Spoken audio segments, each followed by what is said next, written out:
Now, I'll be honest with you guys, I wasn't really sure how I was gonna write the intro for this video. I was gonna do some like super nice hook to get your attention and draw you in so that I could then transition you into my rant about Helldivers. Maybe mention how like, remember back in 2024 when there were just no good games and Helldivers came out, how the devs caught lightning in a bottle, the game's constantly, it's so over, we're so back. But honestly, none of that stuff kind of felt right. What I really just want to talk about is how it really feels like either Arrowhead doesn't understand the game they're making, or maybe I just don't understand what kind of game Helldivers is supposed to be. So I really want to get to like the core and the identity of this game, kind of talking about the genre itself, the horde shooter, the topic of difficulty, but specifically how the devs of this game always just want to give difficulty by taking things away from the player, taking away resources,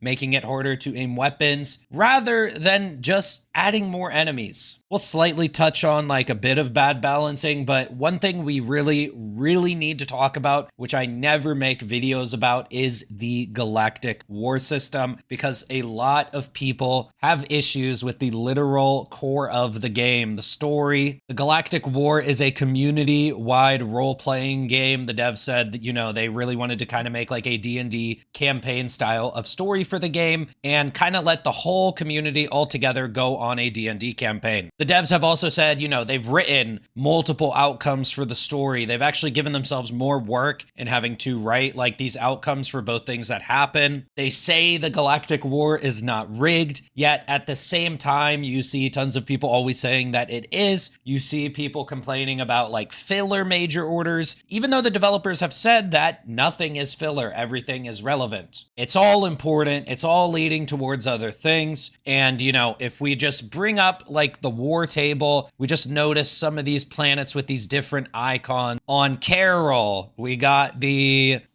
Deep Mantle Forge Complex, a subterranean factory responsible for producing a brand new alloy. Over here on Mastia, what's on Mastia? The Center for Citizen Surveillance. These things are like, let's just be real. These things are not impactful to the Galactic War at all. On Fenrir, we have the Center of Science. Now, I'll be honest with you, I have no recollection of why they put the Center of Science on this planet. I don't remember the major order for it. I don't know what the Center of Science is doing for the Galactic War. Is it giving us a liberation boost? Is it giving us cooldown off our stratagems? And the simple answer is no. No, it's not. Fenrir is a planet that the bugs have been on probably a couple dozen times since the Center of Science has been here. I'm pretty sure we've probably lost some defenses here. I'm not 100% sure about Fenrir, but over here on Carol, where the Deep Mantle Forge Complex is, I know for a fact this planet has gotten attacked by the automatons. We've lost liberation of this planet multiple times, yet the Deep Mantle Forge Complex is still here. I don't know why, if this is like such an important structure, the automatons have attacked it multiple times. Why didn't they destroy it? Why didn't we take an L like when we lost this planet? You know what I mean? And just in general, like there's other icons up here, over here, down here even, apparently. There are other just locations on planets on the Galactic War that just honestly seemingly do nothing.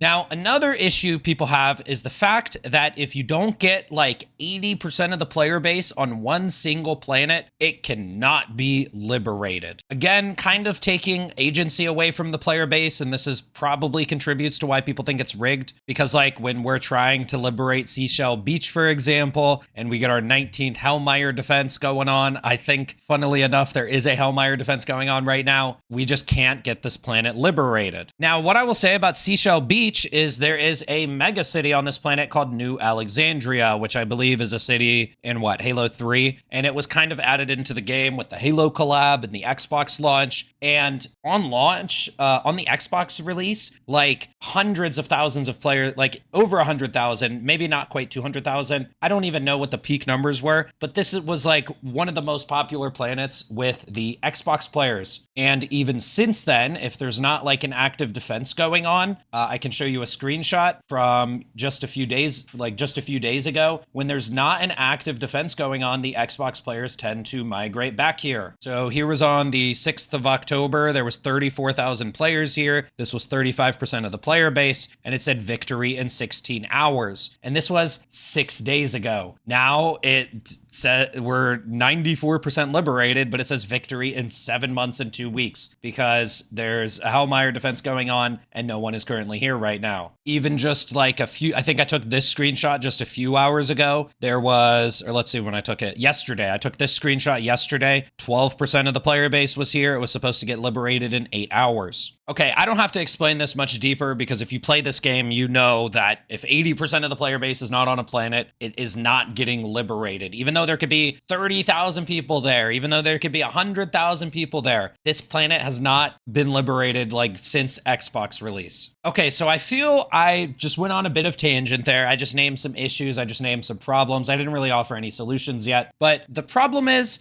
I feel like there's like no conclusions to a lot of the events, even just the locations with like the Deep Mantle Forge complex on it. It's really tough to just get a planet liberated. Like Hellmire's a great example. We're on our 23rd defense of Hellmire in the last month. And really, I think the problem is with the way the war is set up. I think the issue here is something that is absolutely fundamental to what they have set up. And it would be impossible for them to change it at this point, but it is the fact that the war is never ending. Now, this is something I've thought about for a while, but I just never really, I would say that when I realized this, I just kind of stopped caring about the Galactic War, unless it's like a big story turn, like on Into the Unjust, when it's time to go to Oshag Hennessy, like then I kind of cared about the Galactic War, or like if it was like a Creek major order, I would care about that. That's like a major story point. But in general, like any sort of filler major order, I just don't care. So the thing is, like, there is no end to this story, and that kind of means there are no stakes. I don't have to worry about the Deep Mantle Forge complex. The automatons have attacked that planet 19 times and they never destroyed it. And I think a lot of you are probably going to instantly think I'm going to pivot this into Helldivers 1, but I'm not going to do that at all. The Helldivers 1 cyclical stories were like on average only lasted 30 days. I think the longer ones lasted 60 days. And I think there was a speed run that the community did to see how quick they could lose it. And one Galactic War in Helldivers 1 only lasted 3 days when they lost Super Earth almost immediately. I do think that the Helldivers 1 stories are obviously far too short for this game. What I'm honestly thinking about is just a D&D game, like the devs said. And a D&D game is something where you sit down, you play it, you don't finish it in one day, or sometimes if you're speedrunning you do, but then the next week you get back together with your group, you play some more, another week, but at some point there is an end, and then you start a new campaign. Having the war itself be never ending means there can never be a conclusion. It means when it comes to the story of this game, we are just inevitably stuck in limbo whenever there isn't a major story point. Now, the game I actually want to compare this to that really comes to mind is Path of Exile and the way they do their leagues. Now, Path of Exile, it's not a story-based game at all. Like, of course it has a story, there is some like lore in it, but it's not a lot of people don't necessarily play Path of Exile for the story. It is an ARPG, kind of like Diablo, if any of you have never played Path of Exile. Basically, you level up your character, you collect loot, and if you're playing the standard league, you take part in trade. There's essentially an economy in this game that resets every single 4 months or so. Everybody starts fresh. Yes, right now it's near the end of a league in Path of Exile 2. The inflation is crazy. But essentially how Path of Exile works is each new league, so roughly every 4 months when they add new content to the game, they start a new league. They reset the economy, they reset your character progression, they reset all of the loot you collected. But like I just said, each new league comes with new content. Each new league comes with a new endgame mechanic, new skill gems or support gems to make different builds with. But I would say the biggest thing is that economy reset. It puts everyone on a level playing field again. And if we look at the Path of Exile 1 Steam charts, keep in mind Path of Exile 2 is out right now, so obviously this game has less players. But even recently in June this year, after PoE 2 was out, they just did another league and everybody came back. And they generally used to do these leagues every 4 months, and this is their history for the past 10 years. You can see in April 2021, they had 155k players. At the end of the league, right before a reset, June 2021, all the way down to 28K. But everybody comes back for the new league, or maybe this league wasn't popular, but the next league, everybody came back. At these league starts every 4 months, they have hundreds of thousands of players. And again, at the end of it, there's like 1/10 of the player base online. Now, Path of Exile really couldn't be more different of a game from Helldivers. I would say their leagues, ironically, have a bigger emphasis on a reset rather than a conclusion, as this is when players are really excited to come back. But I kind of don't understand, if we are going to have a never-ending galactic war, obviously they're probably not going to reset this. I kind of don't understand why we don't have like stories and like conquests every like major patch update. Why don't we start kind of a new war that we're really trying to do in Into the Unjust? We're really trying to take over the Gloom this war. Now, again, in Helldivers 1, you had to actually wipe all of the factions off the galactic map one at a time. So you would have to go defeat the bugs, and then they weren't available to play until the war reset. You would go defeat the bots, not available to play till the war resets, and then you would have to go defeat the squids, and then you win the war, and then it can reset, or in whatever order. Alternatively, if one of the factions attacked Super Earth and you didn't win the defense, Super Earth gets destroyed and you lose the war and then it resets. Now, again, I didn't really compare it to Helldivers 1 because I don't think that sort of system would work so much here. But why not on each new update, we kind of treat it like a new Path of Exile league? And I feel like Helldivers 2 has had all of the building blocks of a new league just without the leagues. So like in this galactic war, the Predator strain is the new sub-faction. It's the new mechanic. We basically go on a war conquest to take out the Terminids, and they have a Predator strain. In the next content update, the Jet Brigade is raining terror over the automatons. And I'm just giving sort of lame examples here. Obviously, you could make it much better. But this time, we're taking on the Jet Brigade. That's the conquest for this season. And the war after that, the Illuminate have invaded Super Earth. The Illuminate invading Super Earth arc was one of the most succinct stories in this game, and I do think it was one of the best stories for the Galactic War. And in general, even before Super Earth, Omens of Tyranny, when the Illuminate first showed up, I do also think that was one of the best storylines for the Galactic War as well. I do think there are ways to do this, even though it is a never-ending war, but I do just think that there needs to be really like open and closed storylines that we should be following each new league. And again, you don't have to wipe the enemies off the map. Like, we could always have the bots as playable content, but let's say we're not ready for Cyberstay in this league. Let's say all of the major automaton factories are on Kuchi. Once we destroy all the automaton factories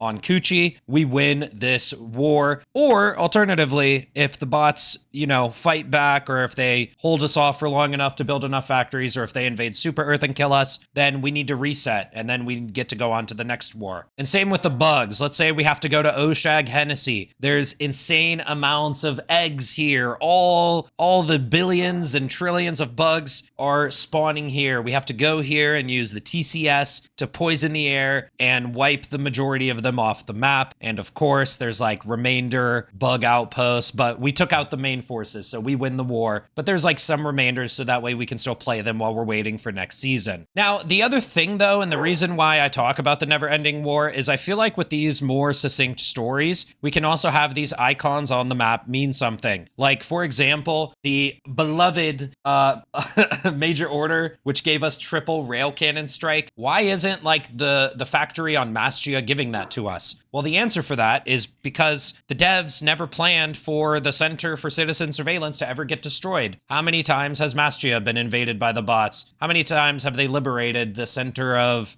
Surveillance? And it's just never been destroyed. Like, I feel like we can really have these like checks and balances if these wars are happening a lot faster. And the thing is, with the never-ending war, there will come a point where the devs are like, okay, we really got to get rid of triple rail cannon strike. They're going to launch a 1000 level unwinnable defense, and then we're all going to say Joel rigged it. However, if the war is shorter, then if we actually stick together and keep our triple rail cannon strike, we can keep it for the whole war because we're going to get a reset. We know a reset is coming, and then that's when they can inevitably wipe that triple rail cannon strike. So you kind of get what I'm saying, that a actual full reset kind of allows for certain things to go unchecked. Like if they don't have to rig it to take it away from us. We're going to get a reset eventually anyway. And then it's not rigged. So I do think that like the fact the war is never ending literally means we can never have many satisfying conclusions to stories. And the majority of like major orders feels like we're stuck in limbo. And really, I feel like the question is like, why is it so hard to liberate a damn planet? And I just think the answer to that is simply if the war can't end because of the design of it, then they kind of have to make it hard to liberate planets. Because if it was easy to liberate planets, we would actually have no content to play. We would actually have no planets to fight on. Like what? I'm going to log in every 2 days to just do the one defense and then we're done. There's no content left because we liberated everything. So what that ultimately means is we end up doing 26 Hellmire defenses and people get frustrated with it. Now, the next problem I'd like to talk about with Helldivers' identity is the genre of the game it belongs to, which is a horde shooter. So if this game is a horde shooter, why over time have the developers been spawning less enemies? They've been constantly fogging it up, especially with the gloom bugs. They've constantly taken away resources to make the game harder. Helldivers is a horde shooter, but the devs really, really wished they made a tactical shooter. And the crazy thing about that is the stealth system in this game is completely bunk. Like, there's no real stealth mechanics. You can stealth until an enemy is alerted, and then the whole map is chasing you down. I feel like tactical shooters need to be able to escape combat. In this game, you just kind of do it by running away, and then if you get 300 meters away, the enemies despawn. That is not a real stealth system. So the devs are like, at least it seems like to me, they really wish they were making a tactical shooter, but unfortunately, they started off with a horde shooter. And every single time they've tried to implement difficulty via making the game more tactical, all they have done is make the players complain on mass majority. On the launch of the game, they nerfed weapons to make the game harder. Players hated it. They gave less stims as a major order modifier. Players hated it. They gave us a double extraction timer. Why am I sitting on a planet waiting for the Pelican for 5 whole minutes instead of ramped up patrols at extract? They don't let us land on a mountain to win eradicate, taking away a tactic. Ever since this patch 1 year and 5 months ago, this patch right here, May 7th, 2024,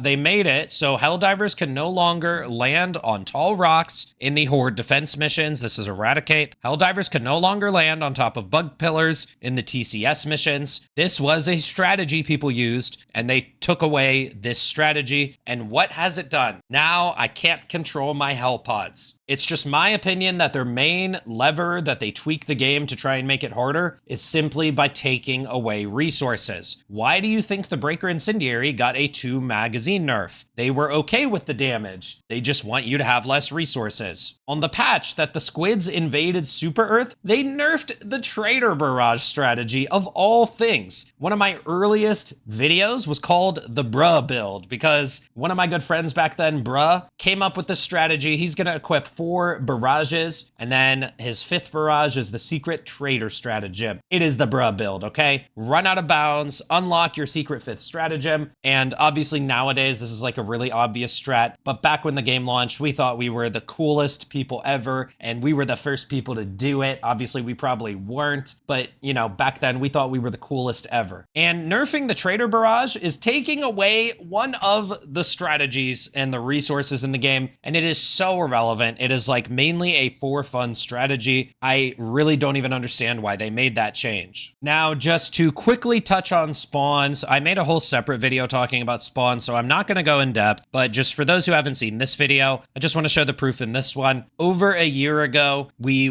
were able to kill farm out 4,000 enemies consistently, and even on some anomaly game, Clay got as high as 4,500 or 5,000 kills on bugs. I think he had a 5,000 kill game. Can't remember at this point, but on this patch, the kill counts are just pitiful. On this patch on bugs, I think a high kill game is probably like 2,700. If you're like really lucky, you can get upwards of 3K enemies. And the thing about bots is ever since Escalation of Freedom, they introduced a guaranteed crash to the game. Once you kill about 1,500 or 2,000 bots, the game just auto crashes. I'm not sure exactly what the number is, but it seems to be over 1,000 bots. Once you kill like 1,500 of them, your game is is cooked. You're done. You're crashing back to the desktop. Restart your PlayStation, your Xbox, whatever it is. We don't even know upwards of the highest spawn counts that the bots can get. And this has been a problem since Escalation of Freedom. Before Escalation of Freedom, we were actually able to kill farm them with detector towers. I think our highest kill farm on bots was like 2,300 we recorded. I would have to dig for the screenshot, but it was definitely over 2K. Now, for what it's worth, there is a limit with performance on how many enemies you can spawn in a game. If you spawn a million enemies, the game is also gonna guaranteed crash. But my problem with that is the game spawns less enemies than it did. You know, we have the recorded like kill farm numbers, yet the performance has been the worst it's ever been. So when it comes to difficulty in this game, the devs need to get a handle on performance before they make any more changes in regards to difficulty. It seems like the developers are just like okay with the fact that they can't spawn more enemies, even though they used to, and they just want to make the game harder in tactical ways, I guess, or taking away resources, giving like a major order where it's like, oh, you have 50% less ammo from supplies for this major order. Like, why are we even doing that when you have a major issue with performance that can't even let your game belong in the genre that it's in, horde shooter? And the other thing as well is the majority of Helldivers play on difficulty 7. The majority of Helldivers cringe when they hear this topic of difficulty. The actual literal majority, because the majority of players do not play on diff 10, which means the majority of players are not looking for the highest difficulty. Helldivers,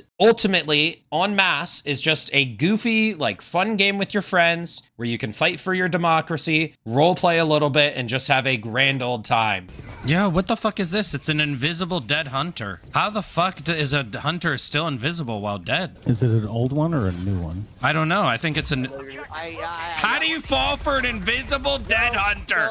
Ultimately, even me, who does, you know, want a bit more difficulty in this game, but I want it via hordes of enemies. So until they can do that, like, I probably won't be satisfied with anything else they add. But even me, I just want to load into a lobby, do cool shit, use cool strategies, and just joke around with my friends in the lobby. I want more ways to play the game and more cool loadouts. And this kind of leads me into the entire armor system. Why is it that every armor set is realistically a band-aid for problems that the developers have created? They made bleeding do way too much damage, by the way. At the same time, they released the Force of Law armor set that just so happens to be immune to bleeding. That is a crazy coincidence of timing. Speaking of Force of Law, it had the Urchin grenade, right? The Urchin, which stuns enemies once every, 4 seconds? And in the trailer for the Force of Law War Bond for the Urchin, they just so happen to use it against a flesh mob. Now, the funny thing about flesh mobs, if you didn't know this, but they are slightly stun immune. Now, whenever a flesh mob is doing its charge attack, it can't be stunned. Also, when it is in its charge attack,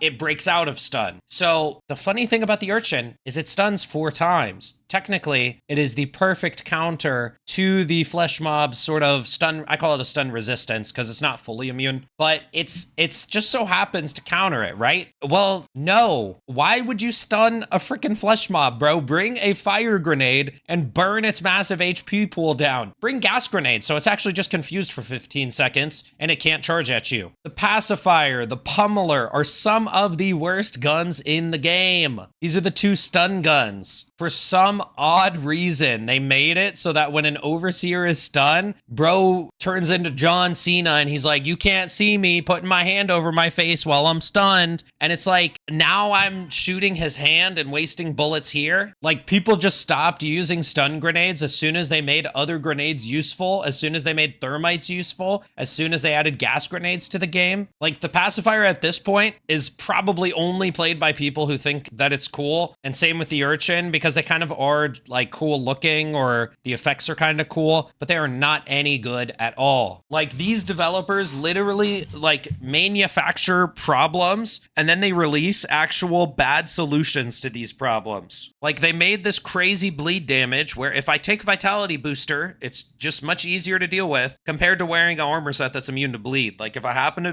pick an armor set that's immune to bleed, cool, but like, I'm not just going to be picking it all of a sudden because they made bleed damage way overtuned. The flesh mob, it's resistant to stun. You know, like regular stuns aren't bad. Let's make a stun grenade, the urchin, that stuns 4 times. Guess what? I'm still not picking it, bro. It is the worst grenade in the game. So it's like they made these problems that are just like, and then solutions to these problems, but the problem is the solution isn't even good. And it's just so weird to me, dude. It's like, that's why I say either the devs don't understand the game they're making, or I just don't get it. Every time they buff a weapon, like the Liberator Concussive, when they gave it a drum mag, they took away 2 spare mags and they nerfed the reload speed. If you go in, I didn't even know they nerfed the reload speed. I only thought they took spare mags away. But if you go in weapon customization, drum mags have worse reload speed than extended mags. But they gave the Lib Concuss a drum mag before weapon customization when I specifically asked for that buff. And when they gave that buff to us, 2 nerfs came alongside of it, 2 full nerfs. And what that means to me is that the developers like have some sort of formula for like the total amount of damage, the total reload speed it's allowed to do, and their formula tells them if they give it a drum mag, they have to take this away, and if they take this away, they can add this, and if they add this, they have to remove that. And what they're telling me is that their formula for like total skill points a gun is allowed to have is perfect. I'm not asking to rebalance like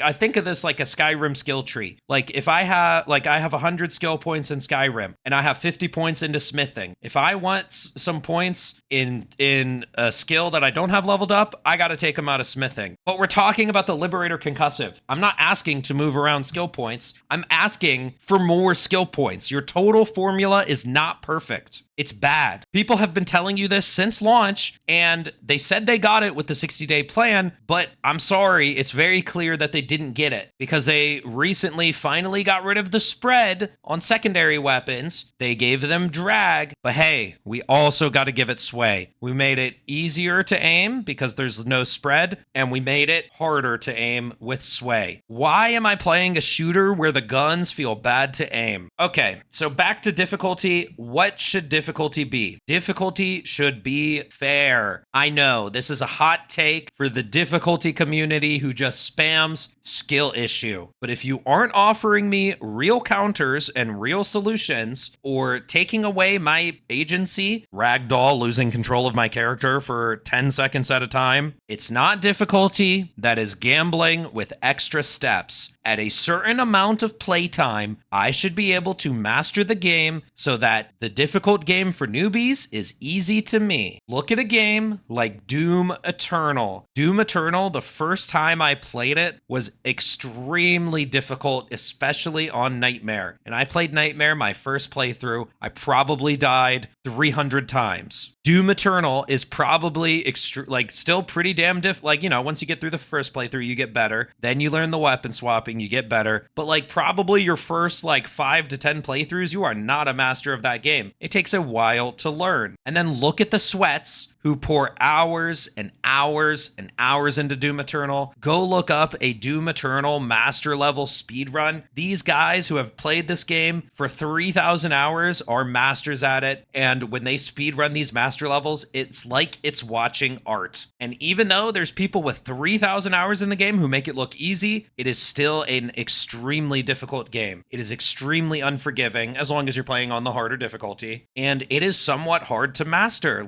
You can't do the master levels and make them look as easy as they do without a lot of hours in the game. At a certain level, difficulty can be mastered. And if it cannot, it is gambling with extra steps. Now, the only good form of difficulty that I can really think they added to Helldivers 2, there is a few more, but the main one I like to think of is the Predator strain. It is super cool how the Predator hunters circle around you and go kind of sideways instead of just running straight at you. That is super cool. It requires me to aim in multiple directions and snap from target to target. So it's why don't, when the players tell you that the Predator strain is difficult but also fun, why don't we expand upon this? Why doesn't the Jet Brigade, the reason the Jet Brigade is easy is because they're all grouped up and their jetpacks explode each other. Okay, so the dev's first instinct would be nerf the explosive damage of the jetpacks, but why doesn't half the Jet Brigade jump behind me? I would all of a sudden have to whip around in a 180 and aim at the dudes behind me, then I have to go also turn forward again, aim at the dudes in front of me, and while I'm distracted doing that, like 10 berserkers start running at me. And it's kind of crazy to me that the Jet Brigade doesn't do this because the Predator Strain's in the game, and they already do kind of do this. Now, sure, when it comes to Predator Strain, there are items that make Predator Strain a lot easier. Notably, any form of crowd control. Gas grenades are GOAT against that strain. Gas mines are goated. Any sort of like pump shotgun with a lot of stagger is going to be really good against that faction. There are soft loadout answers to the Predator Strain in the form of crowd control rather than like a hard loadout check. A hard loadout check would be that the Predator Strain was covered in heavy armor. That would be ridiculous. Everybody would hate that. The Predator Strain tests your reaction speed, gives you a lot of decisions in a short period of time, and honestly rewards your aim when you hit headshots on the Predator Stalkers because that is their weak point. Now, actually, another thing I really enjoyed was the enemy